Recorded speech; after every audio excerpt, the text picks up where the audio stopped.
నీతో జతగా ఉండే వరమే నువ్వే ఇస్తే ఇంకేమి కావాలి జన్మకి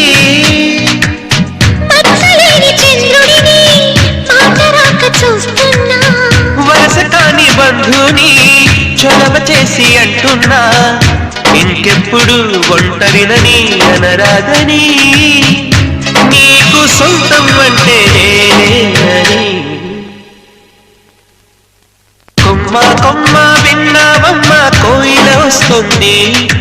వస్తూ వస్తూ తనతో వెన్నెల వెలుగులు తెస్తుంది ఏవమ్మ మరుమల్లి తోరణాలు కడతావా చిలకమ్మ ఎదురేగి స్వాగతాలు చెబుతావా పూల పొగరిల్లేలా రమ్మందని